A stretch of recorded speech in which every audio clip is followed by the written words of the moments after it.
tous, bienvenue dans cette nouvelle émission Déployez vos ailes. Aujourd'hui, une nouvelle invitée, Fadwa Cartron. C'est ça, je me trompe pas dans ton nom de famille, je l'écorche pas, c'est bon pour toi? C'est ça, Karine. Ouais. Bonjour, Karine. Bonjour. Alors, il va peut-être avoir des petits problèmes de son ou des décalages, hein, vous inquiétez pas, c'est les problèmes, on n'est pas dans la même région, donc tu habites où, Fadwa? Alors moi, je suis près d'Agen, dans le Lot-et-Garonne. D'accord, ok. Aujourd'hui, tu es thérapeute en hypnose, donc tu vas nous expliquer un petit peu comment tu en es arrivé là et expliquer justement quelles pratiques tu utilises lors de tes séances auprès de tes consultants. Nous t'écoutons, nous te donnons la parole, Fadwa. Au départ, ma porte d'entrée, si tu veux, dans l'accompagnement, c'était l'hypnose, puisque je me suis formée à l'hypnose ericksonienne et l'hypnose spirituelle. Oui. Et ensuite, j'ai complété par de l'EMDR, qui est de la désensibilisation et du retraitement d'une information traumatique par les mouvements oculaires, et l'EFT, Emotional Freedom Technique, est une technique pareil de libération émotionnelle où on utilise à travers par exemple du tapping sur le corps en passant par les 12 principaux méridiens énergétiques du corps. On dit des mots, on dit des phrases et en fait on libère aussi l'énergie de ce qui aujourd'hui nous pollue et nous rend la vie compliquée et toxique. D'accord. En gros, ces trois techniques, ce sont des techniques psychocorporelles, puisqu'en fait, elles allient la psyché, l'émotionnel et le travail à travers le corps. D'accord. Mais comment t'en es arrivé justement à ces techniques-là? T'as eu toi-même des épreuves dans la vie qui t'ont dit, qui t'ont donné envie d'aider les autres justement? Parce que tout le monde ne pratique pas, tout le monde ne fait pas ce que tu fais, hein, c'est particulier quand même. Ouais. Alors oui, on va dire que j'ai vécu beaucoup d'événements. D'accord. J'ai beaucoup d'expérience. J'ai une certaine expérience de pas mal de choses dans la vie, ce qui fait que là, je vais bientôt avoir 44 ans dans quelques jours. J'ai commencé à travailler sur moi, mais pour moi en fait, pas pour me dire je vais en faire de l'accompagnement thérapeutique. D'accord, donc tu t'es pris en main, voilà, tu t'es pris en main émotionnellement et au niveau corporel parce que tu as eu des épreuves, des chocs émotionnels, et tu t'es dit tiens, je vais faire un travail sur moi. Donc il faut quand même tomber sur le bon praticien quand même. Je suis passée par plein de choses en fait. Moi je pars du principe qu'en fait quand tu te soignes, tu soignes la mécanique du corps, c'est le médecin, tu soignes la psyché, c'est le psychothérapeute, le psychanalyste et le thérapeute. D'accord. Et tu soignes l'énergétique du corps. Ça, je suis convaincue par ces trois techniques, ces trois méthodes qui pour moi permettent un travail holistique de la personne. Et donc moi j'ai travaillé et je continue de travailler sur les trois. Savoir que j'ai fait ma psychanalyse pendant 8 ans quand même. D'accord. Après, j'ai fait un peu de psychologie, j'ai fait beaucoup d'énergétique, du reiki, il y a même des choses que j'ai faites, je m'en souviens pas. J'ai fait de l'hypnose, j'ai fait de l'EMDR, j'ai fait un peu de FT, j'ai commencé aussi à travailler à un moment donné, ça fait pas si longtemps que ça, les fondations. Ce que j'appelle les fondations, c'est le transgénérationnel, voire pour ceux qui y croient, les vies antérieures. Oui. Donc en fait, je pense que je vais travailler moi toute ma vie parce que j'ai besoin de comprendre en fait. Tous, je pense, on a tous besoin de travailler. Mais j'ai fait ça. Ouais, il y a beaucoup de gens, mais il y en a qui ne seront jamais capables de le faire. Voilà. Mais là, on rentre dans autre chose, mais il y a des personnes qui ne sont pas en capacité de le faire parce que leur personnalité ne leur permet pas. Par exemple, les pervers narcissiques. Mais là, tu vois, tu as mis une pièce dans le jukebox et du coup, je vais pas partir trop dans des digressions, mais pour moi, en premier lieu, en fait. Et pour m'autoriser à devenir mère aussi. D'accord, ok. Est-ce que tu peux expliquer la EMDR et puis tu nous as dit, t'as l'autre là, ET, je sais plus. Est-ce que tu peux nous expliquer la différence? Ouais, explique-nous. La différence? Ouais. Alors, le EMDR, tu vois, j'utilise des petites baguettes comme ça. D'accord. qui permettent d'attirer l'attention du regard. Parce qu'en fait, en EMDR, on travaille avec les mouvements oculaires.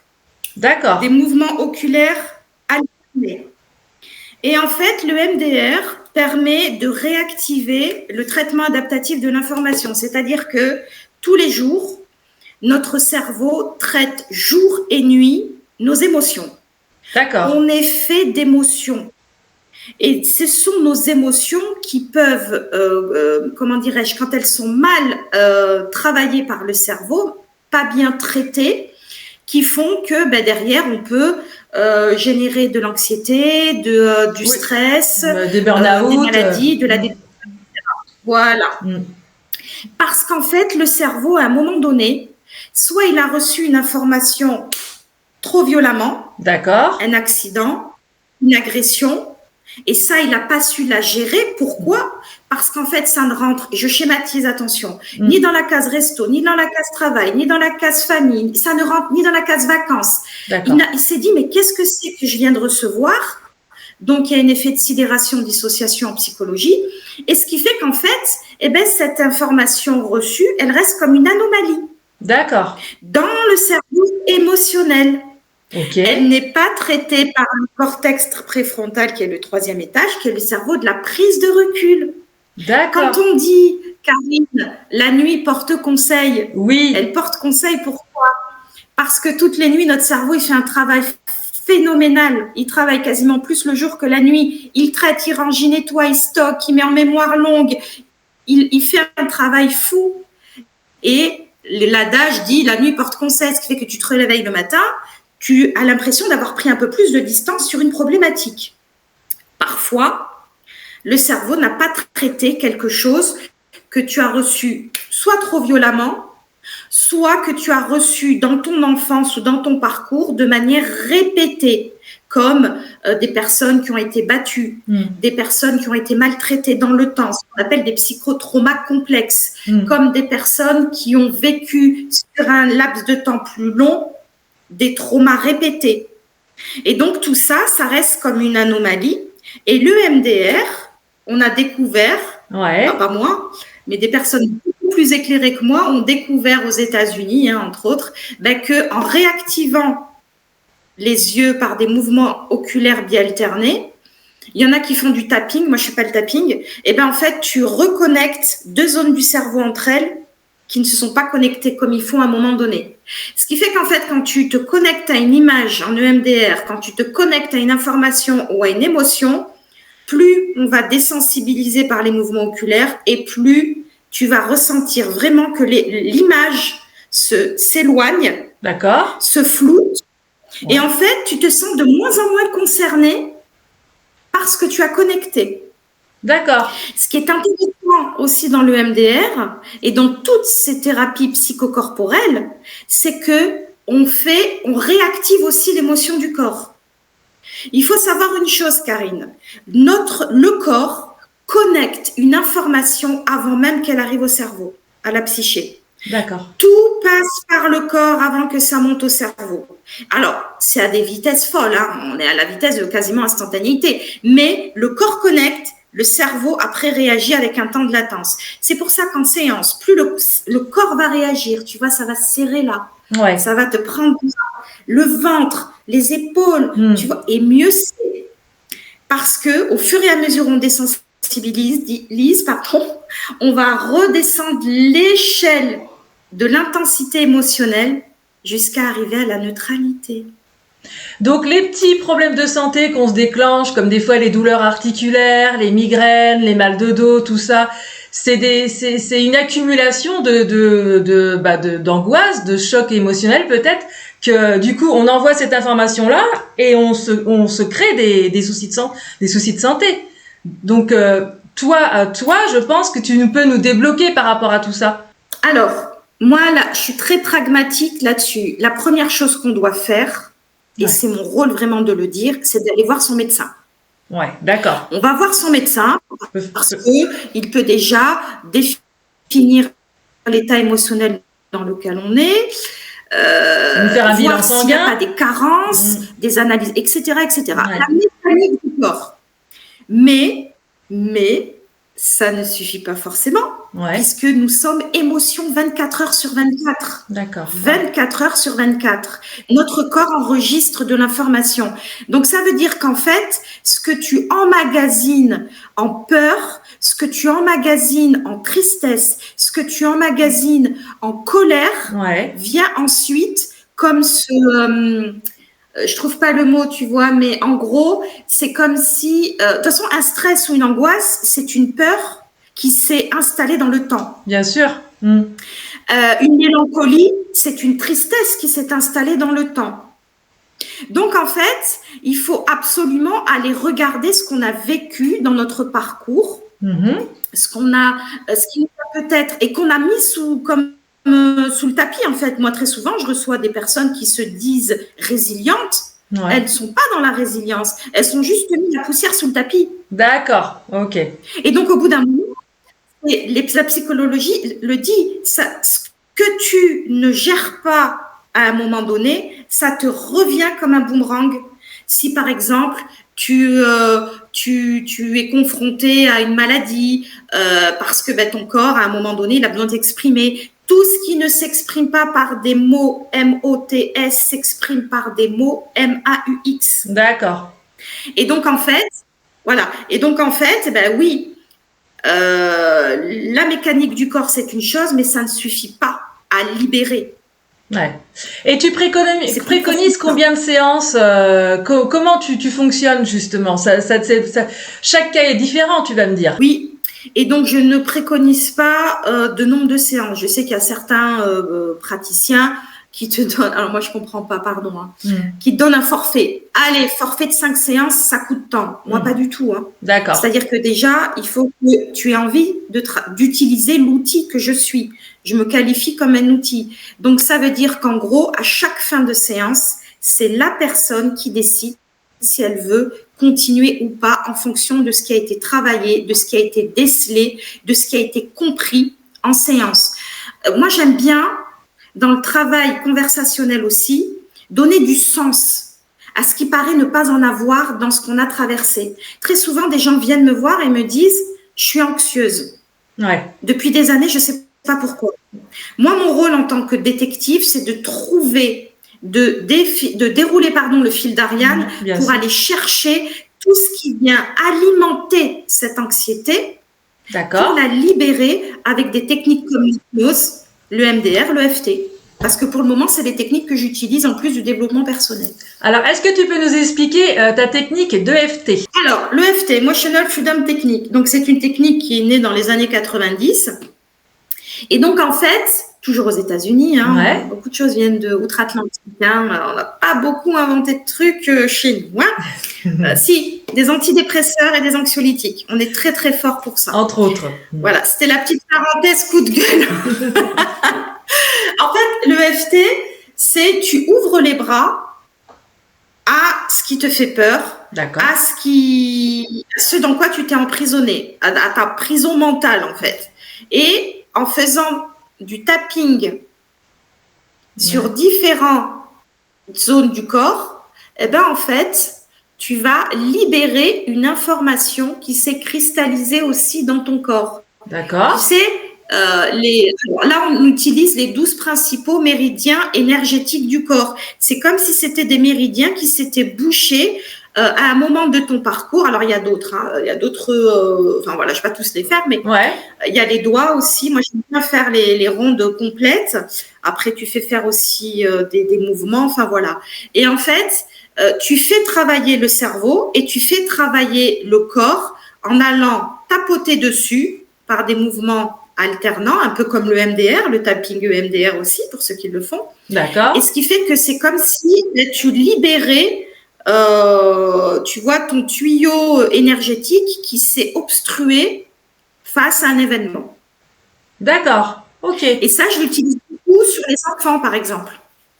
Oui, j'ai vu ça. Tu as toutes sortes de couches sociales et de autant adultes, personnes âgées, enfants. C'est ce que j'ai vu. C'est ce que tu mets parce que tu as un site. Ça, je le mettrai en dessous. ton interview. Alors, tu fais que des séances individuelles ou ça t'est arrivé de faire des séances de groupe et en groupe? Non, pour le moment, j'ai pas actionné les séances en groupe. Pour le moment, je suis que sur de la séance individuelle. Donc, tu fais que du présentiel? Parce que, Pardon. pour le moment, je fais aussi que du présentiel. Parce que ça, pour le moment, ça fonctionne comme ça, en gros. Je sais qu'il y a des choses que je dois développer en distanciel ou possiblement en groupe aussi. Mais tu me contrediras peut-être pas, Karine, ça vient quand ça doit venir. Voilà, parce que si je t'en ai parlé, c'est qu'à un moment donné, tout est synchronicité et ça viendra. Tout à l'heure, tu as parlé des liens transgénérationnels. Par exemple, je sais pas moi, une femme, une patiente, elle vient te voir et te dit bah voilà, ma maman s'entendait pas avec ma grand-mère, moi je m'entends pas avec ma maman, et aujourd'hui j'ai une fille, je m'entends pas avec elle. Il y a que des conflits. Comment tu peux aller travailler justement, comment tu peux travailler ce problème pour réussir à le délier? Alors déjà, je vais travailler sur le présent et le passé. C'est-à-dire que je vais libérer toutes les charges émotionnelles de tristesse, de colère, de peut-être peur, de culpabilité. En fait, moi, je travaille avec le cerveau émotionnel et l'inconscient des gens. J'y inclus dans ma pratique le corps, le cœur, l'âme et l'esprit. Ouais, voilà, okay. C'est moi qui le fais comme ça, c'est-à-dire que quand tu es formé, après, avec ta sensibilité, tu peaufines et tu le fais un peu avec ton image, quoi. Ouais. Et donc, moi, je travaille avec toute cette petite équipe intérieure-là. Et donc, la première chose, c'est que je vais libérer les charges et les tensions émotionnelles. Je commence très souvent par le MDR. Et donc, toute la colère qu'elle peut avoir à cause de cette situation, toute la tristesse, toute la culpabilité, pour justement, si tu veux, que la personne commence à prendre un peu plus de distance émotionnelle avec ce qu'elle vit. Donc ça va être les premières séances, le travail, elle et elle. Parce qu'en fait, dans mon accompagnement, je ne confronte pas les personnes aux autres, je les confronte elle face à elle. D'accord. Et c'est ça le plus dur, comme un miroir en fait. C'est-à-dire que je ne vais pas te confronter à l'autre. Moi, l'autre, il n'est pas dans mon cabinet. Par contre, je vais te confronter à tes contradictions, à tes parts d'ombre, à ce qu'il y a de lumière en toi, à tes traumas, à tes qualités, tes défauts, enfin à tout ce que tu estimes être pour y voir un peu plus clair. Ensuite, le transgénérationnel, je le travaille plutôt en hypnose. D'accord. Alors, ce que je t'ai pas dit, c'est que j'utilise l'antenne de l'Escher. Tu connais? Oui, j'en ai entendu parler. Voilà. Ouais. Donc, donc c'est une antenne de radiesthésie qui est un peu une extension de ton corps, quoi. Ouais. Et en fait, avec l'antenne de l'Escher, j'arrive à voir si la personne est centrée énergétiquement. C'est la seule chose que je fais en énergétique. Après, chacun son truc. Moi, parce que quand tu as vécu beaucoup de traumatismes, souvent, il y a une partie de toi qui n'est plus dans ton corps. Elle est à côté. D'accord. En psychologie, on te dit sidération, dissociation. En énergétique, c'est comme si ton esprit n'était plus dans ton corps parce que c'est tellement violent dans ton corps où il a reçu tellement de choses difficiles qui se met de côté, même s'il est relié. Très souvent, ça te donne l'effet de ne pas avoir les pieds sur terre, de ne pas être à l'intérieur de toi. Donc ça, je le vérifie à l'antenne et je recentre. D'accord. En transgénérationnel, j'utilise, donc pour revenir au transgénérationnel, j'utilise l'hypnose.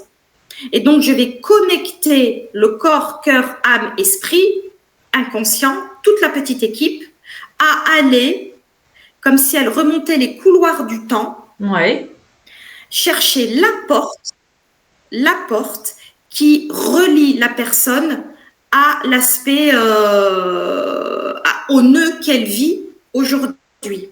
D'accord. Il y a ce travail-là en hypnose. Il y a aussi le travail qui peut être comme une sorte de régression, c'est-à-dire que là, je travaille avec l'âme et je demande à l'âme d'aller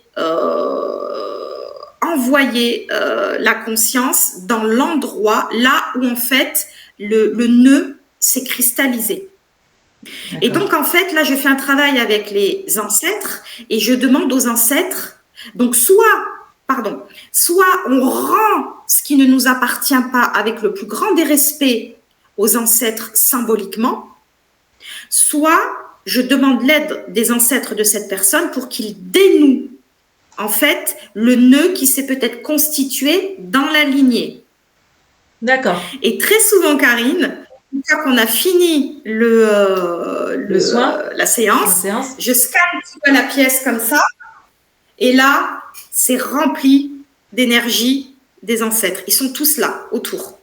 Alors, parce que très souvent, ce que je... Vas-y, je Parce que très souvent, je suis pas médium, hein. J'ai certaines perceptions, à mon sens pas assez, mais ça c'est mon côté frustration, hein, voilà, on n'en a jamais assez. Mais je sais que très souvent, les personnes que j'accompagne, elles ne viennent pas seules. Je sens qu'il y a une présence en plus, des présences d'un parent proche. Enfin voilà, bon. Et c'est vrai que j'ai remarqué que dans le transgénérationnel, quand on finit la séance et que je ramène la personne, eh ben, je scanne la pièce avec mon antenne et mon antenne, elle fait que ça. Elle se baisse, elle se baisse, elle se baisse, elle se baisse. Parce qu'en fait, il y a plein d'énergie des ancêtres qui sont là et qui ont entouré le travail, en fait. Et justement, pendant cette séance sur le transgénérationnel, est-ce que tu peux avoir accès aux mémoires akashiques, justement? Est-ce qu'on peut t'ouvrir des portes? Alors, oui, on peut aller dans les vies antérieures. Alors, pour être honnête avec toi, Karine, depuis que j'ai ouvert mon cabinet, c'est pas forcément ce que j'ai développé. D'accord. Je suis formée au spirituel, à l'entre-deux-vie, etc. Mais dans mon travail d'accompagnement, ça ne m'a pas, entre guillemets, appelée jusqu'à il y a quelques semaines, où c'est venu à moi en séance, où j'ai fait des... Voilà.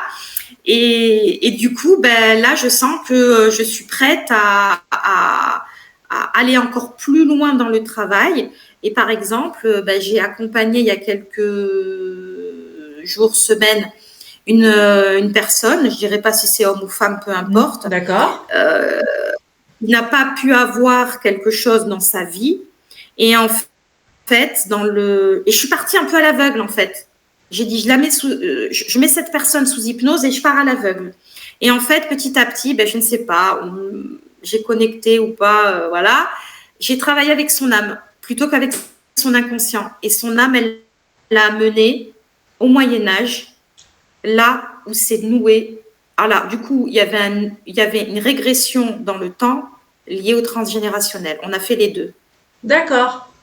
Et elle s'est retrouvée au Moyen-Âge, là où s'est joué le nœud qui s'est transmis sur 9 générations. Parce qu'après, j'ai demandé l'aide de ses ancêtres. Ou bien je demande, là on part sur quelque chose un peu plus ouvert, voilà. Ouais. Je suis très pragmatique, j'aime bien mêler la psychologie technique et bon, là, j'ouvre un peu le champ de conscience. Et donc dans ces cas-là, je fais intervenir l'énergie de tous les ancêtres qui ont vécu ce nœud. D'accord. Et elle a vu, alors elle les a pas vus, elle a vu 8 flammes. D'accord. Qui sont venues l'aider. Ouais. Dénouer des chaînes. Donc du coup, on a su comme ça à quel moment de l'arbre généalogique le nœud s'est fait et sur combien de générations il a été porté. Et toi, quand c'est comme ça, ça fait comme un film? T'as des visions, t'as des images? Des visions, si c'est mon imagination. Parce qu'en fait, en fait, si tu veux, c'est des protocoles où la personne parle. Je la fais parler parce que je voyage avec elle. Ouais, ok. Donc, étape par étape, dans l'avancement de ce que son âme va lui dire, va lui montrer, moi, j'ai besoin de savoir. Donc, peut-être qu'en me disant, j'imagine où elle en est, tu vois, ouais. Mais de là à dire la claire sentence ou que de la clairvoyance. D'accord. Et est-ce que pendant ces séances, tu peux ressentir le guide de la personne? Le guide ou alors tes guides? Est-ce qu'il y a un accompagnement justement avec des êtres de lumière? J'estime ne pas bosser toute seule. Et très souvent, j'ai remarqué ça, en fait, je ne dis pas je dis on va. Ouais. On va régler ça. On va... Et ça mais c'est un élément de langage que je maîtrise pas en fait. Et en fait, moi, je ne suis qu'un outil, Karine. Je suis très pragmatique là-dessus. Je ne sauve pas l'autre. Je suis l'outil que l'autre peut utiliser pour se libérer de Bien choses sûr. qui ne lui conviennent plus, en fait, de schémas ou de solutions qui sont devenus quelque part périmées. Voilà. En fait, on travaille sur des solutions qui ont été mises en place dans le temps, mais qui sont devenues périmées. Et donc, je pars du principe que, et je demande à ce qu'on m'envoie ce que je dois recevoir éventuellement, en ressenti, etc., et à ce qu'on m'aide. Voilà. D'accord, ok. Le petit outil que je suis demande à être aidé. Ce qui fait que selon les protocoles en hypnose, je vais soit demander l'aide des ancêtres, soit demander l'aide des guides de la personne. Une autre séance, là, que j'ai eue très récemment, pareil, on a fait une régression dans une vie antérieure. Et là, clairement, il y avait la sorcellerie, du bûcher, enfin la totale, hein, l'inquisition. Hein. Et j'ai demandé l'aide de ses guides. Et elle l'a senti. Et il y a eu tout un protocole de fait par les guides. Moi, si tu veux, j'impulse. J'ouvre le fait que ça puisse se faire. Ouais. Et je rends la paternité de la guérison ou du changement acquis de droit. D'accord. Et bien sûr, quand les personnes quittent ton cabinet, il faut qu'elles actionnent aussi. Il faut qu'elles continuent. Elles ont un travail à faire aussi. C'est pas en un t'es pas une sauveuse. C'est pas en un claquement de doigts que tout se remet en place. Il y a aussi quand même un travail à faire au quotidien, je pense. Le travail à faire, c'est un travail de compréhension et d'acceptation. Alors, moi, le lâcher-prise, Karine, ça ne me parle pas, ce terme lâcher-prise. D'accord. Personnellement, ça ne me parle pas. Le terme qui me parle, c'est acceptation. D'accord. Ça veut dire que dans le conversationnel que je vais avoir avec les personnes et dans les ampoules qui vont s'allumer, tu sais, ce que j'appelle moi les eureka, oui, ce que vous me dites là, ça a du sens. Oui, ça me parle. Oui, en effet, ça me permet de mieux comprendre pourquoi je réagis comme ça aujourd'hui. Les eureka, les ampoules qui s'allument, permettent après, dans le quotidien, de prendre de la distance avec le travail technique qui est fait en hypnose, en EMDR et en EFT, et d'accepter. Moi, si tu veux, je ne vais pas demander aux gens en rentrant chez eux de faire un rituel. Oui, d'accord, ok. Ça, c'est pas bon. Voilà. Par contre, je vais leur demander de laisser s'installer, de laisser comme infuser ce qui s'est passé en séance. Et en règle générale, je laisse 3 semaines à mois entre 2 séances, si la personne est d'accord pour revenir, pour qu'on puisse rebondir sur la séance précédente et continuer ce qui doit être continué. Mais je ne vais pas donner des devoirs à la maison, en fait. D'accord. Et quels sont les retours? Le seul devoir, c'est de laisser passer. D'accord. Et quels sont... est-ce que par exemple, est-ce que tu as des retours de personnes que tu n'as pas vues depuis 6 ou 8 mois et puis qui t'écrivent ou qui t'appellent pour te dire bah tiens, il s'est passé ça, ou il y a ça qui a changé dans ma vie, ou quels sont les retours? Ce qui est dingue, c'est que il y a des personnes avec qui les résultats sont phénoménaux. Ouais. Je ne sais pas s'il y a un côté réceptivité ou autre qui fait que il y a des personnes avec qui je rame. Il y a des personnes qui viennent une fois, elles ne reviennent pas parce que ce que je leur propose, c'est trop dur pour elles. Ça va trop loin, elles ne sont pas prêtes. Et pour celles qui vraiment ont vu un avant et un après, elles se rendent compte surtout que ça dure. Ça dure dans le temps. Et en fait, c'est ce qui fait qu'elles m'envoient du monde. Ah ouais, d'accord. C'est-à-dire qu'aujourd'hui, les personnes qui viennent me voir, c'est des personnes qui m'ont recommandé. Parce que le travail qui a été fait sur elles, alors, j'ai pas la prétention de dire changer la vie, non. Mais j'estime être tu vois, tu as le passeur d'âme qui fait passer du visible à l'invisible, entre guillemets. Moi, j'aide l'âme à passer un cap. Je me considère comme ça. Et donc, en fait, le fruit de mes résultats et de mon travail, c'est quand les gens parlent de moi et me recommandent. Et pas plus tard que ce matin, avant qu'on sait, j'ai eu mon premier rendez-vous de la journée et c'était quelqu'un qui venait de la part de quelqu'un d'autre, quoi. D'accord. Que j'ai accompagné et qui allait mieux. Ouais, non, mais c'est... Parce qu'il faut savoir, Karine, qu'en fait, j'accompagne des personnes qui sont déjà suivies avec un psychologue ou un psychiatre. Hein. Moi, je viens en plus. Oui, d'accord, ok. Donc, tu es un outil en plus, en fait. Ah ouais. Et est-ce que tu as des projets, par exemple, est-ce que tu aimerais écrire un livre, un petit fascicule de praticité, enfin voilà, ou des conseils, ou voilà, est-ce que tu as des projets d'écriture? C'est marrant que tu m'en parles parce que tu es la deuxième personne là à m'en parler en un mois de temps. J'ai une pareille. Alors moi, je les appelle clients parce que je suis pas médicale, donc je peux pas dire patient. Mais j'ai une des personnes que j'accompagne qui m'a dit mais vous allez écrire un livre. Et alors, c'est là, je me dis qu'un jour peut-être j'écrirai parce que j'ai plein de choses à dire. Ouais. Mais vraiment. Ou faire des conférences. Ça, j'adorerais parce que déjà dans mon ancienne vie professionnelle, je faisais du public, je faisais des conférences. Et donc là, j'adorerais aussi faire des conférences et parler de ce qui se passe en nous et en fait être très pragmatique et factuel sur ce que je vois et ce que j'accompagne en séance en fait. Donc écoute, je sais pas si ta question est je pense que si ma question je te la pose, c'est parce que je pense qu'il y aura certainement ça. Et puis, je sais pas si tu penses comme moi, c'est vrai qu'on est dans une société d'individualisme, malheureusement de plus en plus. Et je sais pas si tu le ressens, mais c'est vrai que les personnes, elles ont envie de parler, elles ont envie de se livrer, de partager, d'échanger. Et je pense que notre rôle aussi, c'est quand même du développement personnel et beaucoup d'écouter aussi. Bah écoute, aujourd'hui, mes séances durent 1h30. Hein.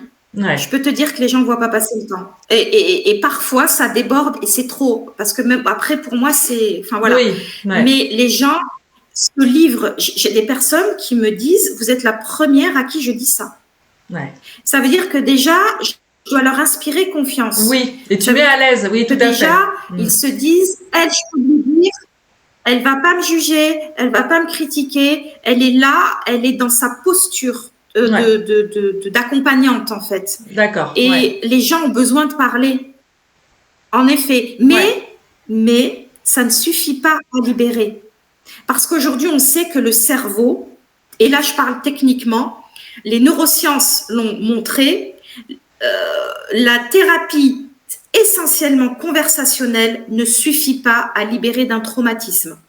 Il faut obligatoirement passer par le corps à travers des thérapies psychocorporelles comme l'hypnose, la PNL, le MDR, l'EFT et j'en passe. Il faut que dans la thérapie de libération, le corps interagisse aussi. C'est pour ça que oui, le conversationnel, c'est très bien. Ça donne ce que moi j'appelle les eureka, les ampoules qui s'allument. Bien sûr, et qui donnent des compréhensions, du sens, mais ça ne suffit pas. Alors, à quoi ressemble une journée de Fadoua? Est-ce que tu en prends beaucoup dans la journée? Comment tu gères justement ces rendez-vous pour pas non plus être trop fatigué énergiquement, parce que ça doit te prendre de l'énergie. Comment tu organises?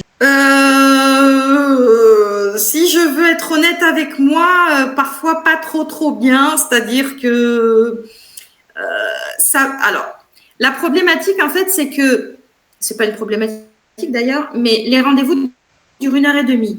Ouais. Donc clairement, je ne peux pas mettre plus de 5 rendez-vous dans la journée. 5 rendez-vous dans la journée, sachant que je m'octroie une petite pause de 45 minutes à 1 heure, pardon. Et que je finis à 18h30, 19h le soir et qu'après, je remets ma casquette de maman. Donc, en fait, quand j'ai 5 rendez-vous dans la journée et selon ce que j'ai accompagné, ça demande beaucoup d'énergie. Il y a des fins de journée où je suis rincée. Moi, 5 rendez-vous. Il y a des fins de journée où c'est mieux. 5 rendez-vous dans la journée, je pourrais pas. Si je veux vraiment être concentrée, si je veux vraiment avoir les messages des guides et des défunts, si je veux vraiment me concentrer sur la personne, je vais en prendre 2 le matin, voire 2 l'après-midi, mais je vais m'arrêter là. Autrement, j'irai au-delà de mes capacités. Et c'est pour ça que je sens qu'il y a des jours où j'ai vraiment puisé dans mes propres réserves et ça, je veux pas en fait. C'est-à-dire que je ne veux pas que ce soit mon énergie qui soit mobilisée. Sauf que le cordonnier toujours le plus mal chaussé. Et ben je pense que voilà, il y a des fois où je suis pas très sérieuse avec moi-même. Et ben dans mes journées, selon ce que je vais et selon la résistance des gens en fait. La problématique, c'est que je suis face aussi à un aspect résistant et contrôlant de certaines personnes, mais qui est dû à leur passé. Tout à fait. Donc, ben moi, je dois déployer un peu plus encore. Bah oui, c'est ça, c'est le terme. Il faut que tu plonges en toi, faut que tu puises dans tes énergies en toi. En plus, tu te concentres parce que c'est de la concentration. Et des fois, on va se retrouver devant des personnes qui, des fois, résistent, en fait, qui ne veulent pas lâcher. Et c'est ça qui est compliqué. Moi, une personne qui veut absolument un contact défunt, qui veut absolument un contact défunt, par exemple, avec sa maman ou avec son papa, et qui est là, et qui n'y croit pas, ou qui est dans la résistance, rien ne se passera. Tu vois? Les énergies, elles vont faire ça. Et moi, j'arriverai pas à passer, tu vois. Et je pense que pour toi, ça doit être compliqué aussi. Bah oui, il y a des séances qui sont alors soit très chargées émotionnellement parce que on travaille sur un gros trauma. Donc ça nécessite que je mette en sécurité la personne, que je la rassure, qu'elle soit dans un cocon. Et d'ailleurs, j'ai fait en sorte que mon cabinet soit très accueillant et très cocooning pour qu'elle puisse aller au fond d'elle-même pour qu'on travaille dessus. Et puis parfois, c'est les contrôlants et les résistants. Ils veulent, hein. Ils ont de la bonne volonté. Mais je dois vraiment expliquer, je dois vraiment essayer de contourner ou bien aller en frontal parfois. Des fois, je secoue les gens aussi. Hein. Des fois, je les mets face à eux-mêmes. Des fois, tout le temps. Et à leur responsabilité. Mais j'avoue que quand j'ai fait mes 5 rendez-vous dans la journée et qu'en plus de ça, sur une semaine, plusieurs journées à 5 rendez-vous ou à 4 rendez-vous, bon, autant te dire que le vendredi, je suis contente d'être en week-end. Bah oui. Avec tout l'amour que j'ai pour ce que je fais. Peut-être que par la suite, tu vas apprendre un petit peu à lever le pied, tu vois. Oui. Ça fait combien de temps que tu fais bien de le dire. Ça fait combien de temps que tu fais ce métier-là, Fadoua? J'ai ouvert mon cabinet alors là, je suis dans ma 2e année. J'aurai clôturé ma 3e année le 2 janvier 2026. D'accord. J'aurai 3 ans d'exercice. Eh ben, on peut te souhaiter qu'une belle continuation avec plein de belles choses qui se développent, hein, parce qu'on en apprend tous les jours. Hein. Chaque jour, il y a des choses qui se développent en nous. Oui. Quel serait ton mot de la fin pour les auditeurs, auditrices qui t'écoutent? Qu'est-ce que tu pourrais leur conseiller? Je sais pas, si tu as des petits rituels, des petits trucs au quotidien que tu fais ou que tu peux leur conseiller. Alors, moi, je pars d'un principe, c'est que rien n'est figé dans le marbre. Ça veut dire que quelle que soit l'histoire que l'on a, elle peut être soulagée, libérée. Et en fait, moi, mon job, c'est de mettre à distance le passé lorsqu'il est trop dans le présent et qu'il peut altérer le futur. Ouais. C'est ça, en fait, mon travail. J'ai découvert à force d'accompagner. Et donc, il ne faut pas se dire « je vais jamais y arriver, ça va jamais pouvoir être soulagé ». Moi, je pense que véritablement, il faut avoir cet espoir que l'on peut se guérir, se libérer de trauma, de quelque chose qui aujourd'hui devient handicapant et toxique dans notre présent. Donc mais par contre, ça nécessite de se confronter à soi, ce qui est la chose la plus difficile, Karine, de mon point de vue. Oui, de plonger. Et pour moi, le Graal, c'est d'être en paix avec soi-même. Pour moi, c'est le Graal. C'est ce que on essaie d'atteindre, je pense, tout au long de sa vie, d'être en paix avec soi-même, avec son parcours, avec son passé. Et d'accepter qu'on ait eu un passé ou une enfance complètement défaillante, qui a laissé des traces sur nous, parce que ce que je t'ai pas dit tout à l'heure, les gens comprennent que l'adulte que nous devenons est défini entre le moment où nous sommes dans le ventre de notre mère et l'âge de 7-8 ans. D'accord. C'est le terreau de ce que nous allons devenir. C'est pendant ce laps de temps-là que nos parents, notre famille, va constituer toutes nos ressources émotionnelles dont nous allons avoir besoin à l'âge adulte. D'accord. Bien évidemment, il y a la préadolescence et l'adolescence. Mais c'est là que ça se joue. Donc, ça veut dire il n'y a pas de limite à remonter dans le temps pour aller libérer une information. Moi, je reçois des personnes en ce moment. Il y a, écoute, une flopée de personnes de plus de 70 ans. Ah ouais. Que je reçois. Et je travaille avec elles sur leur passé, parfois même sur leur enfance. D'accord. Et elles ont entre 10 et 80 ans. Alors, je te cache pas que je rame un peu plus parce que y a la résilience de l'après-guerre qui est là, hein, la génération d'après-guerre, une fausse résilience où ils ont tout mis sous le tapis en fait. Et donc, je travaille avec des personnes qui ont de cette génération-là et je travaille très souvent sur leur passé, leur enfance qu'ils n'ont pas réglé et qu'ils portent encore en eux. Donc, il faut être rassuré sur le fait qu'aujourd'hui, il existe pléthore de techniques qui permettent d'aller mieux sur le plan émotionnel et psychologique. En tout cas, on va te souhaiter justement une très belle continuation avec justement en aidant toutes ces personnes-là qui ont des problématiques ou évidemment des chocs émotionnels ou un passé très lourd. On a besoin de gens comme toi. Et puis, on te dit bon courage aussi pour le livre. Si un jour, tu t'y mets, je pense que tu t'y mettras. Je te tiendrai au courant. Voilà. Et puis, voilà, on va te souhaiter plein de belles choses. Prends soin de toi, prends soin des autres comme tu sais si bien le faire. Et je vous dis à bientôt pour une prochaine interview avec un nouvel ou une nouvelle invitée sur la chaîne YouTube Déployez vos ailes. Ciao, ciao les amis. Au revoir Fadwa, merci. Au revoir Karine, merci.